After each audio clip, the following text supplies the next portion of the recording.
ऐसा एक पर हाथ रखने का ध्यान था, उसने सब कैसे ले लिया? कारण उसने भी एक ही पर हाथ रखा है, लेकिन ऐसे एक पर हाथ रखा है जिसके एक ही के लिए सब कुछ है। इस तरह से ये सारा संसार आपका अपना हो जाएगा, लेकिन उस एक पर हाथ रखो। सिया राम तुम्हारे चरणों में यदि प्यार किसी का हो जाए, सिया राम तुम्हारे चरणों में यदि प्यार किसी का हो जाए, दो चरण की तो बात ही क्या, संसार उसी का हो जाए, दो चरण की तो बात ही क्या, संसार उसी का हो जाए। उस एक पर हाथ रखो, उस एक के चरणों का आश्रय लो। एक ही साधे सब सधे, और उसको छोड़कर सब साधे सब जाए, यही पकड़ा जब मूल को तो फूले फले अर्थात। इस प्रकार से कृष्णदेव जी ने समझाया। उसके बाद परीक्षित जी जिज्ञासा करते रहो, इतना ये विस्तृत सृष्टि का प्रभु ने क्यों और कैसे विस्तार किया, तो कृपा करके मुझे बताइए, इसका क्रम जानना चाहता हूँ। तब श्री सुखदेव जी ने पहले भगवान का स्मरण किया, भगवान से प्रार्थना की, नमः परस्मै पुरुषाय भूमि से सर्वस्थान विरोध शक्ति प्रत्याय करते हुए और कहते हैं कि भूते निर्माण पुरुष घूमते मान खोज खोषात्मता सोलन विशिष्ट भगवान बतांश में जिज्ञासा का उत्तर दे, भगवान की वंदना क्यों करने लगे? इसलिए भगवान का गुणगान करना है। अपनी बुद्धि और वाणी के क्षमता से कोई भगवान गुणगान नहीं कर सकता है। भगवान का गुणगान भगवान की कृपा द्वारा हो सकता है। इसलिए भगवान से प्रार्थना करें तो आप अपने गुण से मेरी वाणी को अलंकृत करने की कृपा करो, जिससे आपका गुणगान कर सकूं। इसके बाद फिर परीक्षित जी के सृष्टि विस्तार विषयक प्रश्न का उत्तर देना प्रारंभ करते हैं। परीक्षित, जैसा सृष्टि विस्तार विषय प्रश्न तुमने मुझसे किया है, ऐसा ही प्रश्न कभी देव ऋषि नारद ने लोग पितामह कहलाने वाले अपने पिता ब्रह्मा जी से किया था। क्यों किया था, कब किया था? तो एक बार नारद ने देखा ब्रह्मा जी ध्यान कर रहे। नारद जी को आश्चर्य हुआ, कह रहे मैं तो इन्हीं तो सारे संसार का सर्वोपरि करता धरता भरता हरता समझता था, लेकिन आज देख रहा हूँ ये ब्रह्मा जी भी किसी का ध्यान कर रहे हैं। इसका मतलब कि इनके ऊपर भी इनका कोई ध्येय नियामक स्वामी है। वह कौन है, कैसा है, तुम्हीं से पूछना चाहिए। थोड़ी देर नारद जी प्रतीक्षा करते रहे, ध्यान टूटे तो पूछो। ब्रह्मा जी का ध्यान टूटा, तब नारद जी ने नमस्कार करके देव नमस्ते स्तु भावन पूर्वज तब ज्ञान मात्र निदर्शनम यद रूपम यद अधिष्ठानम यद सृष्टिदम कहो यद संस्थम यद परम यद तत्त्वम यद तत्त्वतः। हे लोग पितामह कहलाने वाले बहुत पावन भगवान श्री ब्रह्मा जी, आपके चरणों में मेरा नमस्कार है। अब तक तुम्हें आप ही को संसार का सर्वोपरि करता धरता भरता हरता समझता था, लेकिन आज मैंने देखा आप भी किसी का ध्यान कर रहे हैं। उन्हें ध्यान में बात आई कि आपके ऊपर भी कोई ध्येय नियामक कोई स्वामी है। वह कौन है, कैसा है, उसका नाम क्या है, उसके कैसा रूप है और उसके गुण कर्म क्या कैसे है, जरा विस्तार से हमको समझा करके कृपा करके समझाइए। ब्रह्मा जी बहुत प्रसन्न हुए, धन्य हो वत्स नारद, तुमने मेरा बड़ा उपकार कर दिया। आज के बनावटी भगवान लोग घूम रहे हैं ना कि हम भगवान हैं। एक बार स्वामी करतात्री जी अपने प्रवचन देता रहे थे, यहाँ कल 350 भगवान घूम रहे हैं अपने को भगवान बताते हुए। भले चाहे उनको कैंसर पकड़े हुए हो, भले चाहे वो कहीं जेल में सड़ रहे हो, भले कहीं बॉल डांस में लगे हुए हो, या गलती से हम किसी का नाम नहीं लेते, तब उन्होंने इशारा काफी ऐसे चरित्रहीन लोग भगवान का करके घोषित करके दे रहे हैं। तो भगवान जाने अब कुछ घट गए हैं कि और 350 से अधिक बढ़ गए हैं। तुम भगवानों से पूछा जाए कि अपनी चिल्ला चाटी उठ रही है, तुम भगवान हो, तेरे ऊपर कोई है कि नहीं, तो नाराज हो जाएंगे, मेरे पर कौन हो सकता है? नहीं भगवान, मेरे ऊपर कोई नहीं। लेकिन आज ब्रह्मा जी से पूछा गया, जो ब्रह्मांड के बुद्धन जिस स्थान पर बैठे हैं परमेश्वरी पद पर, उनसे पूछा नारद जी ने कि आपके ऊपर भी कोई है? तो नाराज नहीं हुए, प्रसन्न हो गया। नारद कौन पुकार मेरा किया, क्यों? तो समझत काल कस्य नमस्ते तुमने मेरे स्वामी की याद करा दी मुझको, तुमने मेरा बड़ा उपकार किया। बेटा, जब तक मुझको नहीं जानते तब तक कोई अभिमानी अपने को ही सबका स्वामी समझते हैं। हाँ, एक चेटी जिस घर में रहती है ना बिल बना करके, उस पूरे मकान को चेटी समझती है कि पूरे मकान की मालिक मैं हूँ। उसके किसी कमरे में छिपकली रहती है ना, तो छिपकली समझती है कि पूरे मकान की मालिक मैं हूँ। इस तरह के बहुत सारे संसार का अपने को मालिक समझते हैं, गलतफहमी में है। अब जिन लोगों की दृष्टि और पर उठती है मुझ तक पहुँच पाते हैं, मूल ब्रह्मा को ही सर्वोपरि समझते हैं। लेकिन मेरे ऊपर भी कोई है जिसने मुझको भी पैदा किया है, वह कौन है? उसी के संबंध में मैं जानना चाहता हूँ। तो ब्रह्मा जी ने उनका नाम बताया। पहले वासुदेव परा वेदा वासुदेव परा मखा, वासुदेव परा योगा वासुदेव पर रक्षा किया था। यहाँ नारायण नाम ले रहे हैं। नारायण परा वेदा देवा नारायणांगजा, नारायण परा लोका नारायण परा मखा, नारायण परम नारायण परम तप, नारायण परम ज्ञानम नारायण परा। इनका नाम नारायण है बेटे। उनके अलावा कुछ नहीं था। जो कुछ दृश्य जगत दिखाई पड़ने वाला अथवा अदृश्य कारण जगत कुछ नहीं था। न आकाश था, न वायु था, न अग्नि, न जल, न पृथ्वी, न सूर्य, न चंद्र, कुछ नहीं। केवल वही एकमात्र आदि पुरुष अविनाशी भगवान नारायण थे। उनने इच्छा की, एक ओम बहुश्याम, मैं एक हूँ, अनेक रूपों में व्यक्त हो जाऊं। उनके संकल्प करते ही उनके अंतर्गत से, उनके संकल्प द्वारा पहले मूल प्रकृति का प्रादुर्भाव हुआ। मूल प्रकृति उनकी अपनी निजी शक्ति है। मूल प्रकृति पर प्रभु ने दृष्टि डाली तो उनकी दृष्टि से क्षो होकर मूल प्रकृति में से महत तत्व का प्रादुर्भाव हुआ। दृष्टि में बुद्धि करते हैं और समष्टि में उसको महत तत्व बोलते हैं। दिखाई नहीं पड़ता है लेकिन बड़ा चमत्कार है, उसमें बड़ी शक्ति है।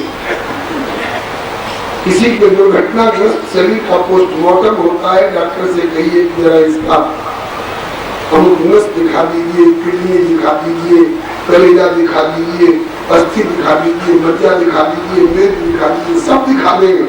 लेकिन कहिए जरा इसमें बुद्धि कहाँ है, जरा दिखा दीजिए। बुद्धि नहीं दिखाई जा सकती है, बुद्धि अदृष्ट तत्व है, लेकिन बड़ी ताकत है। उसी का चमत्कार है जो आज आप घर बैठे अमेरिका का दृश्य अपने दूरदर्शन पर देख रहे हैं और वहाँ की बात आप सुन रहे हैं। स्काई लैब से आप चंद्रों को जा रहे हैं, ये बुद्धि का चमत्कार है। इसी को समष्टि में महत्व बोलते हैं, ऐसा संतों का कथन है। तो आज पुरुष अविनाशी भगवान से मूल प्रकृति से महत्व निकला। महत्व में से अहंकार तत्व का प्रादुर्भाव हुआ। जैसे पानी में आंच लगने पर भाव और भाव ऊपर उठ जाने पर बादल और बादल स्थानांतरित होकर हिमालय में जाकर जम गया तो उसका नाम बर्फ, पिघलने लगा तो ग्लेशियर और प्रवाहित हो गया तो नदी और समुद्र में पहुंच गया तो सागर। एक ही जल के अलग अलग रूपांतरण है, अलग अलग तासीर है। इसी तरह से एक ही प्रभु से पहले मूल प्रकृति से महत्व से अहंकार तक, अहंकार तत्व के 3 टुकड़े किए, सात्विक अहंकार, राजसिक अहंकार और तामसिक अहंकार। सात्विक अहंकार से मनस तत्व का प्रादुर्भाव हुआ और 10 इंद्रियाधिष्ठात्र देवता लोग प्रकट हुए। मन और इंद्रियाधिष्ठात्र देवता के सात्विक अहंकार से, राजसिक अहंकार से पंच कर्मेंद्रिय, पंच ज्ञानेंद्रिय और तामसिक अहंकार से आकाश जिसका शब्द गुण है, आकाश से वायु जिसका स्पर्श गुण प्रधान है, वायु से तेजस तत्व अग्नि जिसका की रूप गुण प्रधान है, और अग्नि से तेजस तत्व से जल तत्व जिसका की रस गुण प्रधान है, और जल तत्व से पृथ्वी तत्व जिसका की गंध गुण प्रधान है। इस प्रकार से पंच महाभूत और पंच तन्मात्रा।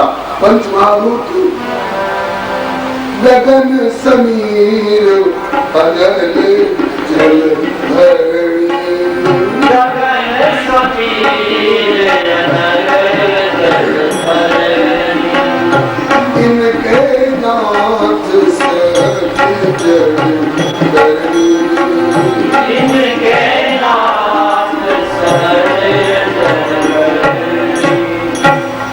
इस चौपाई के क्रम है गगन समीर अनल जल धरणी, और इनकी पंच तन्मात्रा शब्द स्पर्श रूप रस गंध, ये सब उत्पन्न हुए, लेकिन बहुत दिनों तक निश्चेष्ट पड़े रहे। जैसे आपकी अलमारी में अनेक अनेक बर्तनों में, किसी में चावल, किसी में दाल, किसी में हल्दी, किसी में नमक, किसी में दिया सलाई, किसी में स्टोव, किसी में किरासन तेल, सब धर करके आप कहीं चले गए 2 महीना के लिए बाहर, 2 महीना के बाद लौटिएगा तो जो खाते हो मिलेगा। लेकिन आप संकल्प करें और बटलोही में पानी रख दें, पानी, और उसको चूल्हे पर चढ़ा दें, उसमें चावल डाल दीजिए, दाल डाल दीजिए, हल्दी डाल दीजिए, नमक डाल दीजिए, खिचड़ी बन जाएगी। इसी तरह से परमात्मा के संकल्प द्वारा ये सभी के सभी प्रकट होकर के पंच महाभूत, पंच तन्मात्रा, 3 गुण, पंचकर्मेंद्रिय, पंचज्ञानेंद्रिय, पंचकर्मेंद्रिय अधिष्ठात्र देव, पंचज्ञानेंद्रिय अधिष्ठात्र देव, ये सब प्रकट होकर पूरे काल तक निश्चित पड़े रहे। फिर प्रभु ने संकल्प किया इसका सम्मिश्रण हो, अमलविलेशन, और एक पंचीकृत ब्रह्मांडात्मक जगत हो। तो उनके संकल्प द्वारा ये पंचीकृत ब्रह्मांडात्मक जगत का सृजन हुआ। फिर प्रभु ने इस ब्रह्मांडात्मक जगत में इंद्रियों को कहा कि तुम इंद्रिय स्थानों में प्रवेश करो, तो तब तक इंद्रियां इंद्रिय स्थानों में प्रवेश की। फिर इंद्रियाधिष्ठात्र देवताओं को कहा कि तुम इंद्रियों में प्रवेश करो, तो देवताओं ने इंद्रियाधिष्ठात्र देव बनकर के इंद्रियों में प्रवेश किया। लेकिन औरों के प्रवेश करने से इसमें चेतना नहीं आई, और अंत में परमात्मा ने कहा कि मैं प्रवेश करूंगा। तो हृदय देश में जब परमात्मा ने स्वयं प्रवेश किया नारायण रूप से, जब प्रसन्न किया, तो इसमें चेतना आ गई, और फिर प्रभु ने संकल्प किया मेरे नाभि से एक कमल प्रकट हो जाए। एक कमल प्रकट हुआ, और कमल पर एक 4 मुख वाले ब्रह्मा प्रकट हो, जो सृष्टि की रचना किया करेंगे। तो 4 मुख वाले ब्रह्मा प्रकट हुए। ब्रह्मा सोचने लगे मैं कौन हूँ, मुझे प्रकट करने वाला कौन है, कहाँ है, कैसा है, मैं समझ नहीं पा रहा हूँ, मुझे क्या करना है। तो ब्रह्मा जी ने अनुमान किया, बुद्धि के अधिष्ठाता देवता है ब्रह्मा जी। तो ब्रह्मा जी ने अनुमान किया मैं कमल से प्रकट हुआ हूँ, मेरा उद्यम कमल। लेकिन कमल तो मुझको नहीं पैदा कर सकता है, इस कमल को भी प्रकट करने वाला कोई है। वो कौन है? उस कमल की मूल को जानने के लिए, उसके कारण को जानने के लिए कमल नाल छिप से नीचे उतरने लग गए। लेकिन आज तक अपनी कोशिश से कोई परमात्मा तक नहीं पहुंच पाया है। परमात्मा की कृपा द्वारा प्राप्त किया जा सकता है। ब्रह्मा जी थक करके वापस लौट आए, कमल पर बैठ करके फिर प्रार्थना की मैं नहीं समझ पा रहा हूँ मैं कौन हूँ, मुझे प्रकट करने वाला कौन है। अनुमान हो रहा है कोई है, और जो भी हो, जहाँ भी हो, जैसा भी हो, मैं उसकी शरण ले रहा हूँ। वह कृपा करके मुझे अपने और मेरे स्वरूप का ज्ञान करावे, मेरे कर्तव्य का निरूपण करे, मुझे क्या करना है। ऐसा ब्रह्मा जी ने ऐसी प्रार्थना की तो आकाशवाणी से एक शब्द सुनाई पड़ा, जिसमें 2 अक्षर थे, वर्णमाला का 16वां और 21वां अक्षर तप। समझ गए ब्रह्मा की तुम्हें तप करने का आदेश हो रहा है। देर काल से तप किया, उस तप के द्वारा इनके हृदय का रजोगुण धुल करके सत्वगुण का, और सत्वगुण धुल करके विशुद्ध सत्व का अनुभाव हुआ। तो उस विशुद्ध सत्व में अंतःकरण में भगवान नारायण ने अपना साक्षात्कार करा दिया और बताए लोग मैं नारायण हूँ। और मेरे स्वरूप का, तुम्हारे अपने स्वरूप का ज्ञान मेरे अनुग्रह से तुमको प्राप्त होगा। और 4 श्लोकों के द्वारा यही अवसर है जब भगवान नारायण ने ब्रह्मा जी को चतुश्लोकी भागवत का उपदेश किया है। भगवान नारायण ने चतुश्लोकी भागवत का उपदेश किया, जिसमें से पहला श्लोक है आमेवा समेवाग्रे नान्यद् सत्सुपरम पश्चादन्यद् शिष्येषु। हे ब्रह्मा, मैं ही पहले था, कुछ नहीं था ऐसा, सबके पहले मैं ही था। इसके पहले एको श्याम काव्य मैंने संकल्प किया, उसके पहले केवल मैं ही था। मेरे संकल्प द्वारा ये सबका प्रादुर्भाव हुआ है और मेरे संकल्प के बाद इतना विस्तार होकर के भी विभिन्न रूपों में प्रतिभाषित होने वाला मैं ही हूँ। और अंत में जब सबको समेट लूँ अपने भीतर तो कुछ नहीं रह जाएगा, मैं ही रह जाऊंगा। मतलब मैं ही पहले भी था, मैं ही अब भी विभिन्न रूपों में प्रतिभाषित हो रहा हूँ और अंत में मैं ही अवशिष्ट रह जाऊंगा। इस श्लोक में भगवान ब्रह्मा ने अपने स्वरूप का निरूपण किया और संसार को अपना स्वरूप बताया। दूसरे श्लोक में माया का स्वरूप निरूपण किया। ऋतेर्थम यत् प्रतीयेत न प्रतीयेति चात्मनः विद्यादात्म मायाम यथाभासो यथातमः।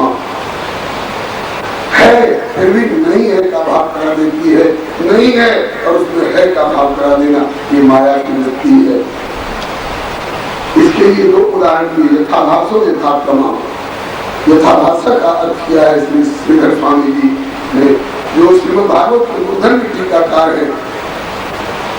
कहते हैं कि चंद्रमा 2 नहीं है, चंद्रमा 1 है, लेकिन अपनी एक उंगली को अपनी आंख की पुतली के कोने पर स्पर्श करा के थोड़ा दबा दो तो चंद्रमा 2 जैसे लगने लगेंगे। तो 2 चंद्रमा नहीं होने पर 2 चंद्रमा का आभास करा देना ये माया की वृत्ति है। आजकल का उदाहरण ये रोलेक्स का मोटा, इसमें उजला वाले में लगता है चांदी, चांदी चमक रही है, पीले वाले में लगता है सोना ही सोना चमक रहा है। लेकिन 1000 मन रोलेक्स जला दीजिए, सोना निकलेगा न चांदी निकलेगी। सोना नहीं है, चांदी नहीं है, सोना चांदी का केवल आभास मात्र है। ये माया की वृत्ति है। और रजत दीप महाभास जिमी यथा भान परवाल। रेतीले रेगिस्तान में पानी नहीं है, लेकिन जेठ की चिलचिलाती दोपहर में वहाँ जल चिलकता हुआ दिखाई पड़ता है। ये माया की वृत्ति है। और ये तो नहीं है कि है का भाव करा देना, और है में नहीं है का भाव। इसके लिए यथातम का उदाहरण दिया है भगवान नारायण ने ब्रह्मा जी को समझाने के लिए। आकाश में सूर्य है ना, दिखाई पड़ता है, चंद्र है ना, दिखाई पड़ता है, बृहस्पति तारा है ना, दिखाई पड़ता है, शुक्र है ना, दिखाई पड़ता है। लेकिन इसी तरह से जैसे समय से राहु भी है, लेकिन राहु दिखाई पड़ता है नहीं, दिखाई पड़ता है, होते हुए नहीं दिखाई पड़ता है। कब अनुभव में आता है? जब सूर्य ग्रहण चंद्र ग्रहण लगता है, ये आया, ये बिंदु में कटा हुआ, ये उसकी छाया पड़ी, तब अनुभव में आता है। वो राहु होते हुए भी नहीं है जैसा लगता है, चंद्रमा 2 नहीं होते हुए भी है जैसा लगता है, कि माया लगती है।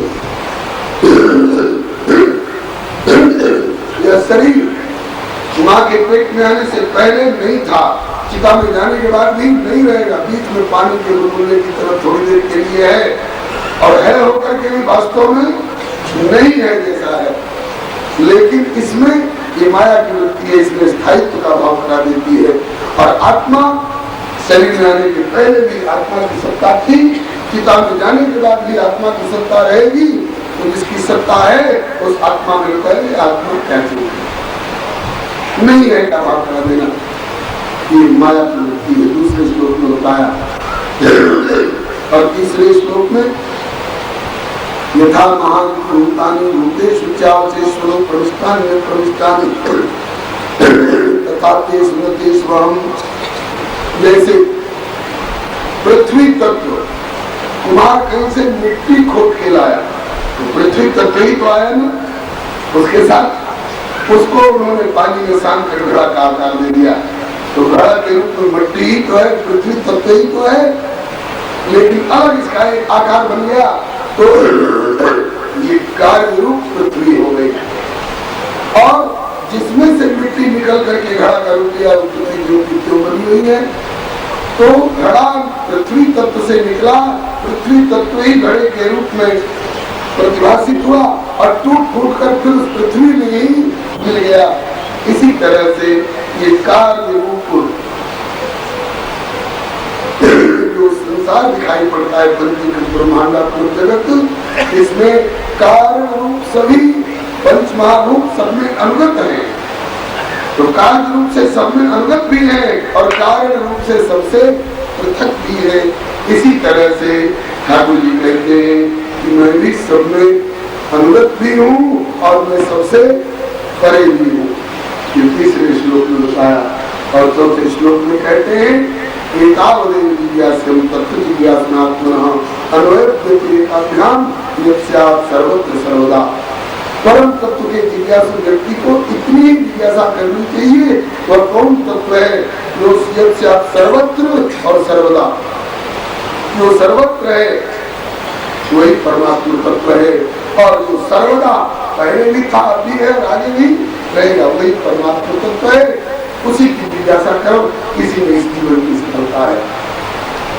यही चतुश्लोक की मूल भागवत है। तो भगवान नारायण ने ब्रह्मा को उपदेश किया और ब्रह्मा ने आज नारद जी को उपदेश कर दिया, और एक नारद जी वेद व्यास जी को उपदेश करा करके और परिवर्तन करा करके सुखदेव जी को 18,000 श्लोकों में प्रदान कराए और वो सुखदेव जी को सुना रहे हैं।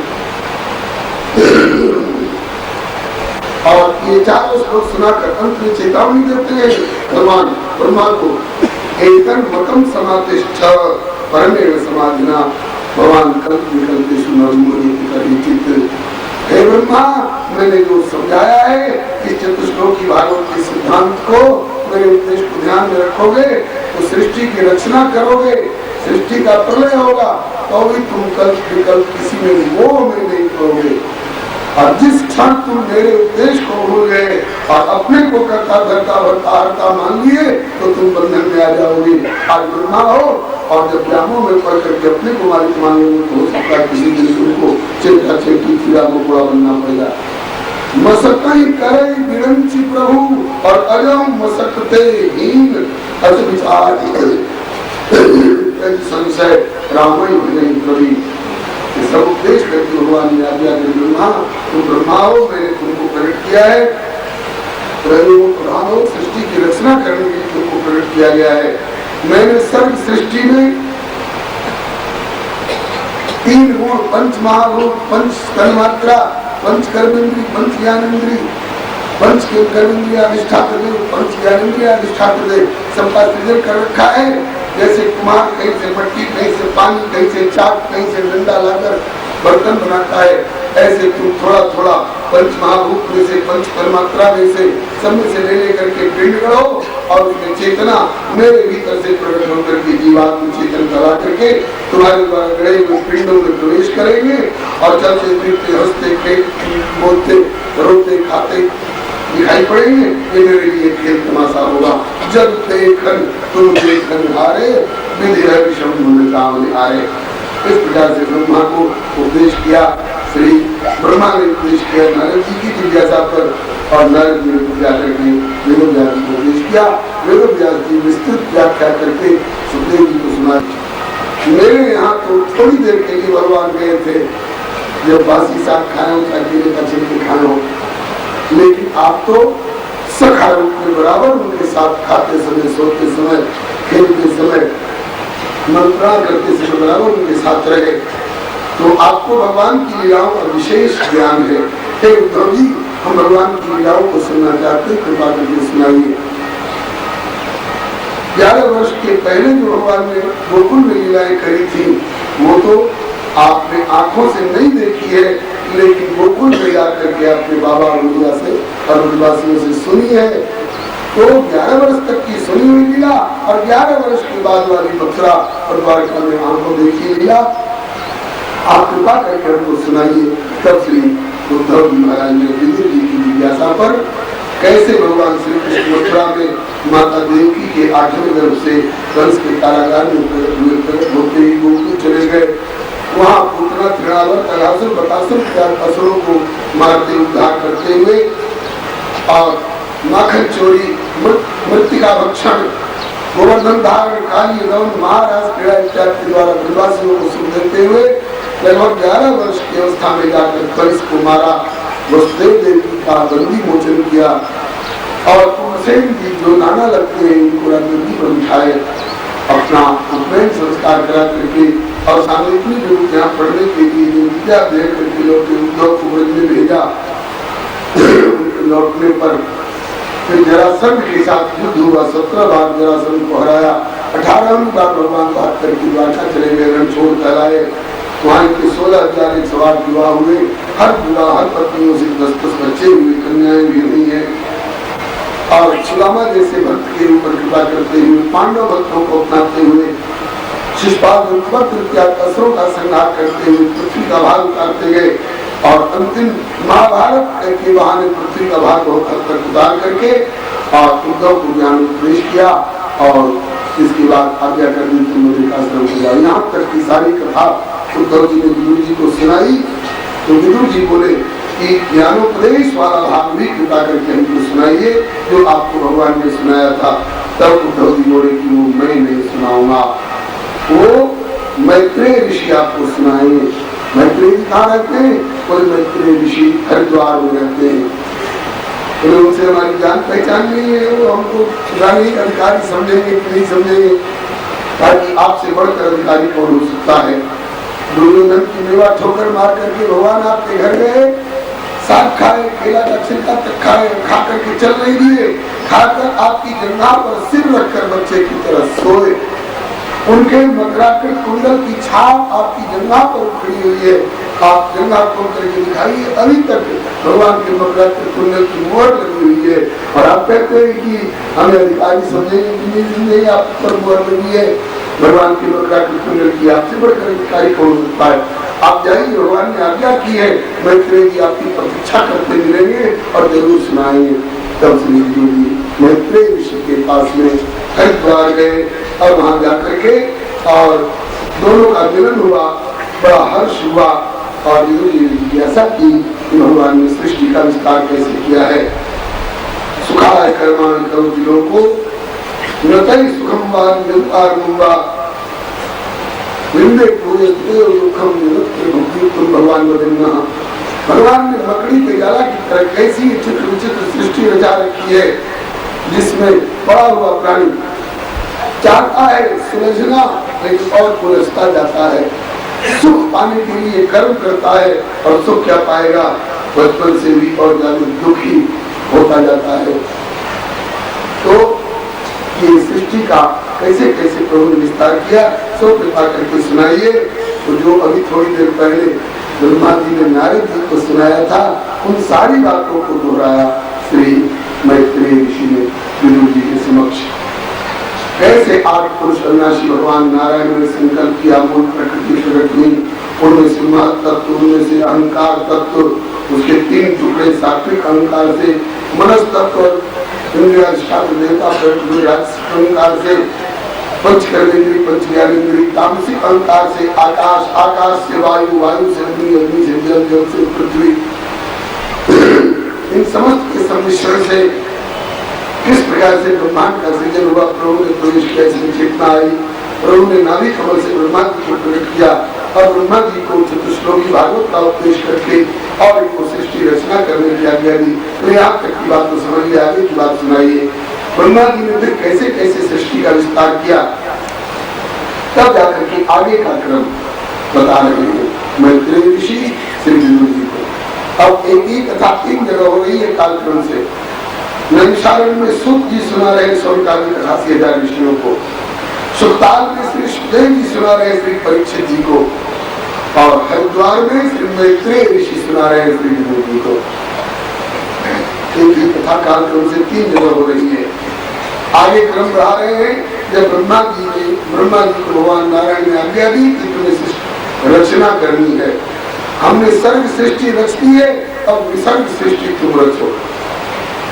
तब ब्रह्मा जी ने सबसे पहले 5 प्रकार की अविद्या का सृजन किया। तामिश्रम, अंधतामिश्रम, तमो मोहो महातमः। और इस अविद्या का सहारा लेकर के और उन्होंने पहले स्थावर प्राणियों की रचना की, पेड़ पौधे गुल लता औषधि वनस्पति विरुद्ध इत्यादि। इसके बाद चलने फिरने वाले रेंगने वाले प्राणी प्रकट किए, अनेक पैर वाले, 8 पैर वाले, 6 चरण वाले, 4 पैर वाले।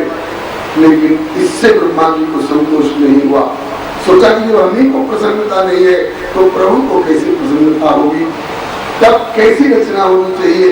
तो ध्यान किया, भगवान नारायण का जो अंतःकरण दर्शन हुआ था, सोचा बड़े सुंदर नेत्र थे उनके, बड़ी सुंदर नासिका थी, बड़े सुंदर घुंघराले केस थे, बहुत सुंदर कमल था, बहुत सुंदर दंत पंक्ति थी, बहुत सुंदर सुंदर हाथ पांव थे भगवान के। ऐसी रचना हो तो प्रसन्नता होगी। तब ब्रह्मा जी ने अपने संकल्प से सर्वप्रथम संकादित 4 कुमार प्रकट किए, सनक सनंदन सनातन सनत कुमार। यद्यपि इन 4 रूप में भगवान ने स्वयं अवतार लिया था ब्रह्मा जी के संकल्प को माध्यम बना करके, लेकिन ब्रह्मा जी रजोगुण से आच्छादित होने के कारण इन्होंने समझा कि मेरे पुत्र नहीं और आज्ञा करी साधिकारी रूप में, अरे मेरे पुत्रों, भगवान की इच्छा है सृष्टि का विस्तार हो, तो मैं तो विस्तार करने में नहीं रहा हूँ, तुम लोग इस सृष्टि विस्तार में मेरा योगदान करो, प्रजा की वृद्धि करो, संतान की उत्पत्ति करो, विस्तार करो।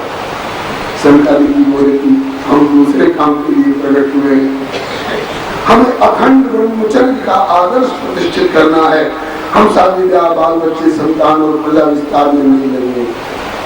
ब्रह्मा जी को आया रोष, हमारे पुत्र हमारी आज्ञा नहीं मान रहे, ये नहीं समझे कि भगवत अवतार है।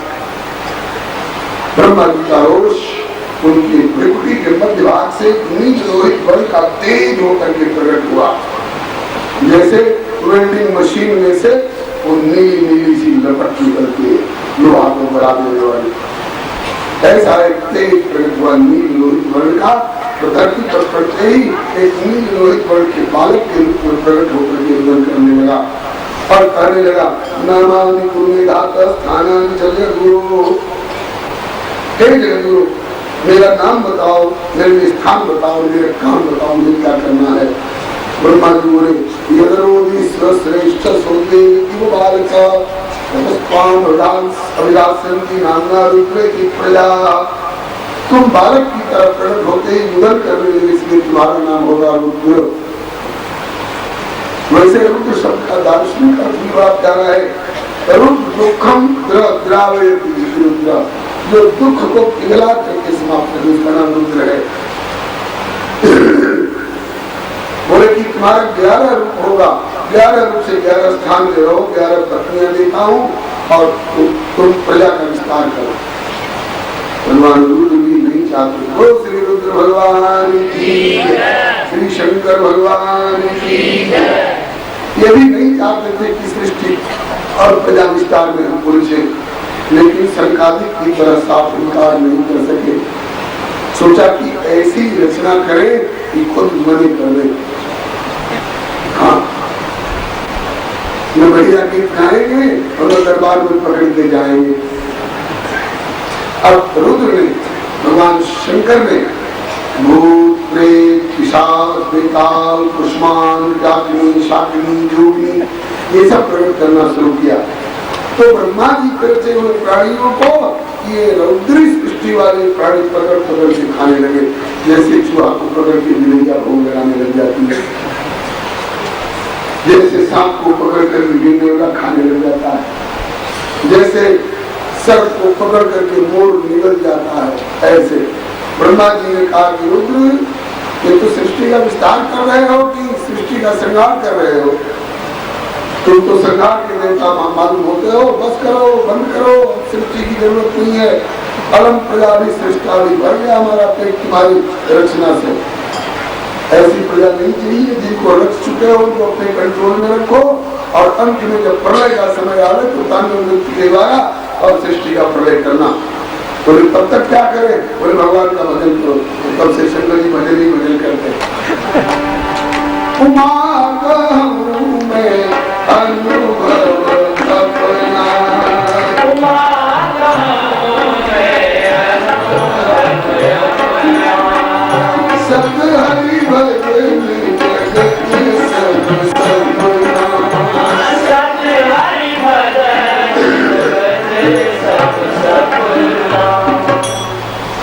बोलिए श्री शंकर भगवान की है। उसके बाद ब्रह्मा जी ने अपने अंग अंग से कई ऋषियों को प्रकट किया। 10 का नाम दिया गया है। मरीचि, अत्रि, अंगिरा, पुलस्त, पुल, क्रतु, भृगु, वशिष्ठ, दक्ष और नारद, 10 पुत्र प्रकट किए और 10 को आज्ञा दी कि तुम लोग भी सृष्टि विस्तार में, प्रजा वृद्धि में मेरा योगदान करो। ऐसी प्रभु की इच्छा है, आज्ञा है। उनमें से कुछ लग गए रचना विस्तार में तपस्या करके और नारद जी से लिखे अब तक बाबा जी के रूप में पहले भाव करते। इसके बाद ब्रह्मा जी के मन में आई कि अब तक केवल संकल्प द्वारा सृष्टि का विस्तार होता रहा है, इतनी तेजी से विस्तार नहीं हो रहा है, इसलिए अब ऐसी युक्ति कर दूं कि हर पैदा होने वाला व्यक्ति और आगे हुई प्रजा का वृद्धि और उत्पत्ति कर सके। दाम्पत्य जीवन के द्वारा मैथुन सृष्टि नर मादा के सहयोग से अपने आप सृष्टि का विस्तार होता रहे। इसके लिए ब्रह्मा जी ने अपने दाहिने भाग से एक पुरुष को प्रकट किया, अपने बाएं भाग से एक नारी को प्रकट किया। पुरुष का नाम हुआ स्वयंभू मनु, नारी का नाम हुआ शतरूपा देवी। आज्ञा की जैसे भारत माता का दाहिना भाग पश्चिमोत्तर प्रदेश में है और माया भाग बर्मा रंगून इत्यादि में है, इसी तरह से ब्रह्मा का व्यापक स्वरूप दाहिने भाग से पुरुष मनु जी, स्वयं मनु, वाम भाग से नारी शत्रुपा। इन दोनों को आज्ञा की तुम पति पत्नी के भाव से दाम्पत्य जीवन के द्वारा प्रजा का विस्तार करो। मनु जी ने ब्रह्मा जी की आज्ञा से अपनी पत्नी की गर्भ से 5 संतान उत्पन्न किए, जिनमें 3 कन्याएं 2 पुत्र हैं। 3 कन्याओं के नाम हुए आकुति, देवहूति और प्रसूति। 2 पुत्रों के नाम हुए उत्तानपाद और प्रियव्रत। अब इनकी संतानों का विस्तार आगे आप क्रम क्रम से सुनेंगे। इसी बीच में बड़ी भारी घटना घट गई। हिरण्याक्ष ने पूरी पृथ्वी को पर्वत जंगलात मकानात समेत उठाकर ले जाकर रसातल में छिपा दिया। मेरी पृथ्वी मनु जी के सामने समस्या आई, प्रजा का विस्तार करके रखेंगे कहाँ? पृथ्वी को रसातल में रुक गए। मनु जी ने ब्रह्मा जी से प्रार्थना की और ब्रह्मा जी ने भगवान से प्रार्थना की। भगवान नारायण स्वयं बराह रूप से ब्रह्मा जी की नासाविवर के भीतर से छोटे से वराह तो के रूप में प्रकट हो गए और बढ़ने लग गए। बढ़ते बढ़ते इतना बढ़ गए लगता था कि सारी सृष्टि के रोम रोम में छुपी हुई है। ब्रह्मा जी ने, मनु जी ने, ऋषियों ने, देवताओं ने मिलकर स्तुति की और बड़ा भगवान ने रसातल में प्रवेश करके पृथ्वी को उठा करके ला करके यथास्थान पर सूचित किया। ये पृथ्वी अब तक फल रही है, फूल रही है। इस पर देव जी ने जिज्ञासा करी, भगवान कहिए, हमसे कोई कहे कि गोविंद जी का मंदिर उठा के ले जाओ, कहीं छिपा दो। हम एक मंदिर, एक कमरा उठाकर नहीं ले जा सकते हैं। इतने विशाल पर्वतों से, वृक्षावलियों से, जंगलातों से, मकानातों से युक्त सारी पृथ्वी को उठाकर ले जाना और रसातल में छिपा देना, ये किसी साधारण व्यक्ति की बस की बात नहीं है। ये इसे उठाकर ले जाने वाला हिरण्याक्ष ये कौन है? इसमें इतनी ताकत कहाँ से आई? हमको विस्तार से सुनाइए। जब श्री मैत्रेय जी कहने लगे कि आज जो हिरण्यकशिपु और हिरण्याक्ष के रूप में प्रकट हुए दिखाई पड़ रहे, ये पहले के भगवान के पार्षद है, द्वारपाल जय और विजय। द्वारपाल प्रिय दो,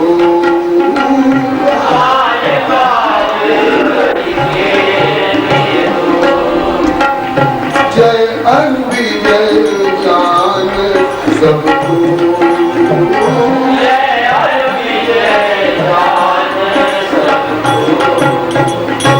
अच्छा, मुझे तो समझ में आ गया कि जय और विजय भगवान के वैकुंठ के द्वारपाल है। तो फिर ये असुर क्यों बन गए? फिर भी कुछ हिरण्याक्ष क्यों बन गए? बोले विप्र शाप थे दोनों भाई,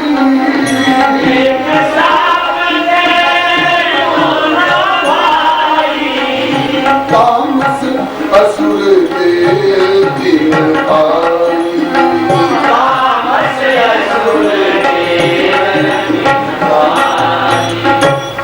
संकादिक कुमारों ने उनको शाप दे दिया, 3 जन्म तक असुर बनोगे।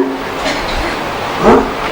संकादिक कुमारों ने जय विजय को शाप क्यों दिया? प्रभु तो रहस्य पर रहस्य उद्घाटन होता जा रहा है, विस्तार से पूरा प्रसंग सुनाइए ताकि सुनो। भगवान नारायण नारायण वैकुंठ में बैठे करत विचार, बने बहानो अस कछु दिनो भूतल अवतार। ये जीव हमारे अंश है, भटकत जगत मझार, गाय गाय लीला ललित उतरे बहु से पार। जैसे किसी का बर्तन कुआं में गिर जाता है, सोने का, चांदी का, तांबे का, पीतल का, लोहे का, और लोहे की खोलते, किसी का गरीब का मिट्टी का घड़ा भी गिर जाए उसको निकालने की कोशिश करता है। कैसे निकालता है? रस्सी और कांटा लगा करके उसमें से टटोल के निकालता है। और ऐसे न निकल पाए तो बोले कि परत कूप में पात्र को डोरी कांटा डाल, अथवा समर्थ कूद के डूब ही लेक निकाल। लोगों की पीतल, तांबे, लोहा, मिट्टी तक के बर्तन में ममता होती है, तो जितने जीव है सब प्रभु के प्यारे पात्र हैं। भवरूप की कूप में गिरे, भवसागर में गिरे, इनको निकालने के लिए भगवान ने कृपा की डोरी और पर अंकुश का कांटा लगाया। उतने पर भी अगर काबू में न आवे तो प्रभु कूद करके और इनको इन जीवों को भवसागर से उबारने के लिए, जीव मुझ तक नहीं पहुंच पा रहे हैं तो मैं तो जीवों तक पहुंच सकता हूँ। जगत में आना चाहते हैं तो जगत में आना चाहते हैं, इसके लिए कोई बहाना चाहते हैं। बहाना तो उनके हाथ की बात है, जब चाहे जैसा बहाना रच ले। रचना कर ली क्या? पौधे दीन बंधु नारायण शेष सैया, सेवा में मैया लक्ष्मी जी लगी। पौधे दीन बंधु नारायण शेष सैया, सेवा में मैया लक्ष्मी जी लगी।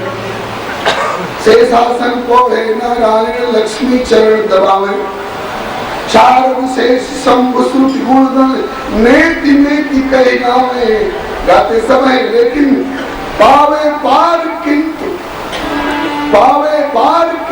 असको समर्थ कथोइया, सेवा में मैया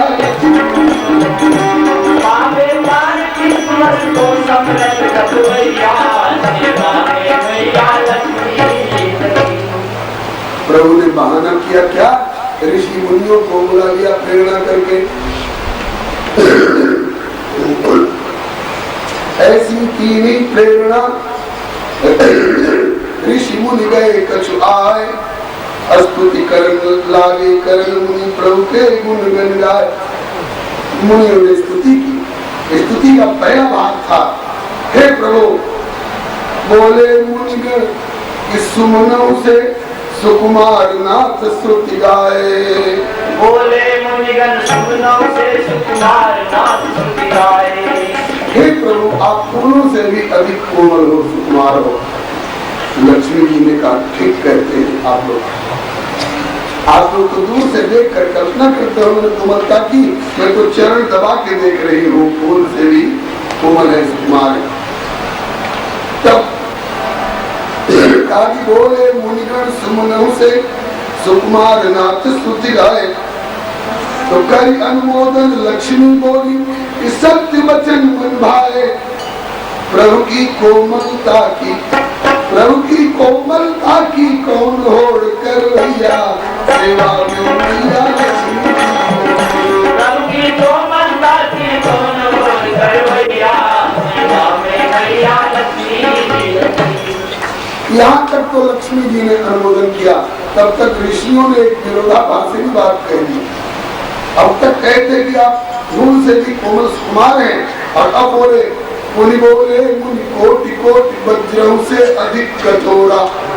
मुनि बोले मुनि कोटि कोटि वज्रों से अधिक कठोरा। ये वचन विरोधी सुन लक्ष्मी के उपजो संशय घोरा। ये वचन विरोधी सुन लक्ष्मी के उपजो संशय घोरा। ये ऋषि लोग क्या कह रहे हैं? वही प्रभु गुरु से कोमल है और वही प्रभु पति से कठोर है।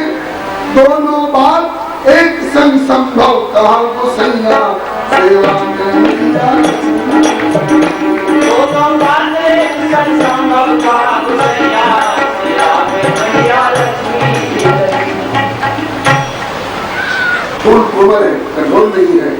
लोहा पत्थर कठोर है तो कोमल नहीं है। और एक ही प्रभु फूल से कोमल और पद से कठोर भी कैसे? लेकिन ऋषियों की वाणी है भाई, झूठी भी नहीं हो सकती है। हो सकता है कि प्रभु की कभी कठोरता भी व्यक्त होती हो, तो कोमलता को चरण दबा के देख ली, कभी कठोरता देखती तो जानती। ये भाव लक्ष्मी के मन में आया। देखो कभी कठिनता लक्ष्मी जी मन में आनी। देखो कभी कठिनता लक्ष्मी जी मन में आनी। प्रभु समुख सर्वज्ञ मनोरथ पूर्ण करने की ठानी। प्रभु सर्वज्ञ मनोरथ पूर्ण करने की ठानी। प्रभु ने सोचा कि साधारण भक्तों का भी मनोरथ पूर्ण करता हूँ। आज मेरी प्राण वल्लभा लक्ष्मी के मन में आई, कठोरता देखने की तो लगे हाथ दिखा दो। 9 का नगद ठीक होगा कि 13 का उधार? 9 का नगद ज्यादा अच्छा रहेगा। बोले ठीक है तो अभी दिखा दो। आवाहन किया, ए मेरे वैकुंठ धाम के द्वारपाल, जय विजय, जल्दी आओ। आकर के खड़े हुए, जय और विजय। बोले आज्ञा प्रभु। आज्ञा प्रभु पूछ रहे हो, करोगे आज्ञा का पालन? घबरा गए। बोले नाथ, हमने आपकी आज्ञा का कभी उल्लंघन नहीं किया है क्या? बोले नहीं तो। फिर आज ये सवाल कैसे उठा दिया आपने कि आज्ञा का पालन करोगे? कहा कि इसलिए कि आज वाली आज्ञा थोड़ी अटपटी सी होगी, शायद पालन करने में संकोच होगा। आप आज्ञा दे करके देखिए। तो प्रभु ने कहा कि यही आज्ञा देता हूँ, दोनों जय और विजय अपनी अपनी गदा उठाओ और पूरी ताकत लगा कर मेरे ऊपर प्रहार करो। और घबरा गए, जय और विजय घबरा गए। ना ये कैसी आज्ञा? ताकि ये कैसी आज्ञा? सवाल क्यों? स्वामी स्वामी है, सेवक सेवक है। स्वामी की आज्ञा का पालन करना सेवक का धर्म है। स्वामी की ऐसी आज्ञा दे रहा हूँ, उठाओ गदा, करो काम मेरे ऊपर। जय विजय बोले, इस आज्ञा का पालन हम नहीं कर सकेंगे। इस आज्ञा का पालन करने के पहले हमारी भुजाओं के खंड खंड होकर धरती पर गिर पड़े, हमारी गदा चूर चूर होकर दूर की तरफ वायुमंडल में बिखर जाए। हम इस आज्ञा का पालन नहीं कर सकेंगे। क्यों? ताकि आप स्वामी हैं, हम आपके सेवक हैं। सेवक का धर्म स्वामी पर कहा करना नहीं है, तो क्या करना है? बोले कि सेवक सो जो करे सेवकाई। आपकी सेवा करे, पंखा करे, जल पिला दे, जल सेवा करे, ये सेवक का धर्म है। और बोले अरि करनी करी करिए लड़ाई। लड़ाई और काट को शत्रुता में होता है। भगवान ने आज्ञा करो द्वारपाल का निर्वाह। मैंने संकल्प किया, मैंने आज्ञा दी, मेरे को प्राप्त करो। और तुम्हारी हिम्मत जो आज्ञा का पालन नहीं कर सकेगी, मैं सब संकल्प करता हूँ, उसकी पूर्ति होती है। तो मैंने संकल्प किया कि तुम मेरे ऊपर प्रहार करो, तो एक बार इनकार किए तो 3 बार प्रहार करोगे। अभी लीला रचना हूँ, अपनी लीला रचना में योगदान करने वाली योग माया शक्ति को बुलवाया। योग माया, हाँ प्रभु। बोले कि मेरे चरणों का स्पर्श करो, मेरे चरण कमलों की सुगंधी, उस पर चर्चित अंगराग की सुगंधी, उस पर अर्पित तुलसी मंजरी की सुगंधी, सारी सुगंधी को समेट कर ले जाओ, कौन बनकर उड़ाओ। और ब्रह्मलोक में मेरे ध्यान में बैठे संकालिकों की नाक में घुसेड़ दो सुगंधी, और सुगंधी के माध्यम से वो मेरे वैकुंठ तक आएंगे, जैसे भौरा कमल तक पहुंचता है। और जब संकालिक कुमार 4 भाई मेरे वैकुंठ के भीतर दरवाजे में घुसने लग जाए तो तुम प्रेरणा करके जय और विजय के द्वारा लाठी लगाकर रोकवा देना। तो रोष में आकर के सरकारी छाप देंगे और प्रतिशत प्रहरी रोक लगी है, तिन्हें साप सनकादिक ले गई है। 3 जन्म आसुर कंधरियो और प्रभु की लीला रुचि अनुसरियो। योग माया को प्रभु ने सिखाकर भेजा। योग माया पहुंची, संकालिकों को प्रेम करके ले आई और वैकुंठ के द्वार में जब घुसने लगे तो जय और विजय को प्रेरणा करके लाठी लगा कर रोकवा दिया। सरकारी कुमार माया रोष बोले के तुम्हारे स्वामी नारायण को खबर पड़ जाए कि संकालिक कुमार आए हैं तो शेष सैया छोड़कर आए, हमारे चरणों की धूली अपने मस्तक किरीट पर लगाकर अपने को धन्य बताए। और ऐसे शील सिंधु स्वामी की सेवा को करके और तुम हमें दंड दिखा रहे हो। हम दंड के अधिकारी नहीं है, दंड के अधिकारी तुम हो। दंड दिखाकर तुमने तो दंडता की है, इसलिए दंड के अधिकारी तुम हो। साफ किया स्वामी तुम्हारे आदर देवे तुम करते अपमाना। स्वामी तुम्हारे आदर देवे तुम करते अपमाना। 3 जन्म तक असुर बनोगे तुझके वचन प्रमाना। 3 जन्म तक असुर बनोगे तुझके वचन प्रमाना। पीछे उभय पक्ष को कलम करो पक्ष गैया देवा में पीछे उभय पक्ष को कलम करो पक्ष गैया देवा में मैया लक्ष्मी। माया पहुंची श्रापा श्रापी करा करके और तुरंत योग माया प्रभु पाई जाए निवेदन कियो ताई कि जैसी प्रभु ने आज्ञा दी मैंने वैसी मंच व्यवस्था की। हे लीलाधर, हे नटवर प्रभु, लीला मंच तैयार करने की आज्ञा हुई। मैंने छापा छापी करा करके लीला मंच तैयार कर दिया। और उस मंच पर किसको कौन पार्ट दोगे, तुम कौन पार्ट लेकर खेलोगे, आप जानो आपके पास जाने। इधर दोनों अफसोस कर रहे हैं। संजय विजय कह रहे हमारी बुद्धि कैसी मारी गई। कभी लक्ष्मी माता को वैकुंठ में प्रवेश करने से रोक देते हैं, कभी प्रभु की आज्ञा का उल्लंघन करते हैं, कभी सरकारी कुमारों को लाठी दिखा करके अपमानित करते हैं। बड़ा भयंकर शाप लगा।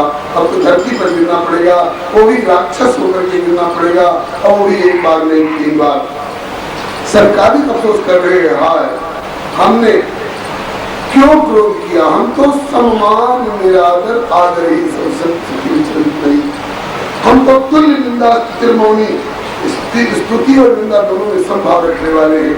हमें क्रोध क्यों आया, इन बेचारों की क्या गलती थी। तो द्वारपाल है, द्वारपाल होते इसीलिए कोई बिना पूछे प्रवेश करे तो टोको रोको। ये तो अपने कर्तव्य का पालन कर रहे थे। हमने शाप क्यों दिया। एक दिन भगवान आकर के बोले न आपकी गलती न आपकी गलती, मेरी इच्छा से ऐसा हुआ है। आपकी इच्छा ऐसी क्यों हुई प्रभु।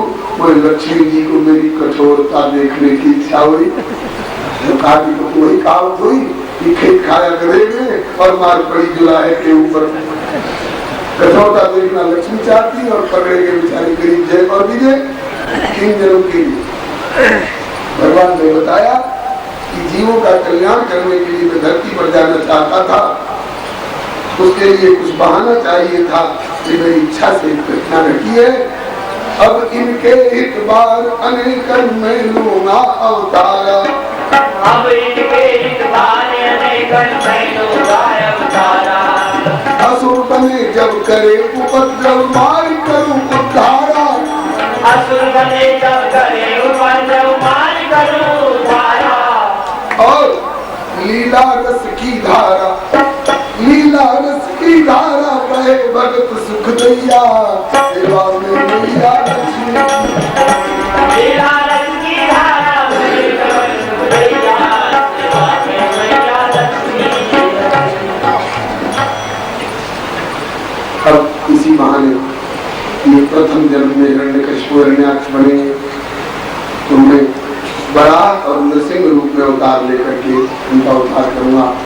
दूसरे जन्म में जब ये रावण को मुखंड बनेंगे तो मैं राम रूप में अवतार लेकर उनका उद्धार करूंगा। तीसरे जन्म में जब ये शिशुपाल दंपत्ति बन करके प्रकट हुए तो मैं इनके लिए श्री कृष्ण रूप में अवतरित होकर के लीला विस्तार और इनका उद्धार करूंगा। जय विजय को भी समझाया, जय विजय ये मत समझना कि हम इनको ढकेल रहे हैं, तुम भी आवेंगे तुम्हारे साथ साथ, तुम्हारा तो 3 बार जन्म होगा और मेरा 4 बार अवतार होगा। सुन लीजिए, जय विजय पहले जन्म हिरण्यकश्यप, दूसरे जन्म में रावण कुंभकर्ण और तीसरे जन्म में शिशुपाल मधुसूदन, इनका 3 जन्म और भगवान नरसिंह, बराह, राम और कृष्ण 4 रूप। तब जब खुल करके प्रभु ने बताया तब जय और विजय बोले तो यदि ऐसी इच्छा थी जब नाटक करने के लिए ये मंच तैयार कर रहे हैं और तुमको भी ले चल रहे हैं, तुमको कुछ पाठ दे के बाद पहले क्यों नहीं कही, हम काहे को आने की बात नहीं मानते। और अब आपने खुल करके बता दिया, अब हमें कोई इतराज नहीं, ये अंगूठा है तो ये चाहे मालिक चाहे माथे में बांध ले, चाहे पैर पूछे, चाहे कंधे पर रख ले, नीचे बिछाले ऊपर ओढ़े, मालिक की मर्जी है, हम तो आपकी सेवा के उपकरण हैं। जो बनाओ सो बन जाएंगे, जहाँ पे जो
नाम तेरा सुमर तुमको ही याद कर, नाम तेरा सुमर तुमको ही याद कर, मन को तुमसे ही बहलाएंगे, जान लो मन को तुमसे ही बहलाएंगे,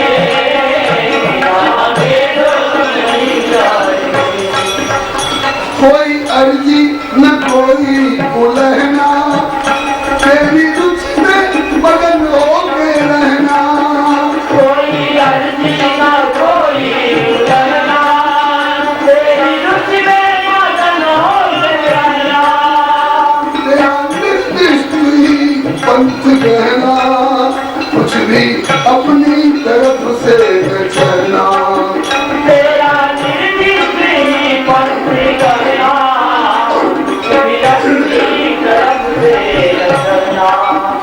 लागे तुमको सही हम करेंगे वही, लागे तुमको सही हम करेंगे वही, जिससे मन को दे भाएंगे, जागे जो वही जाएंगे, जिससे मन को दे भाएंगे, जागे जो वही जाएंगे।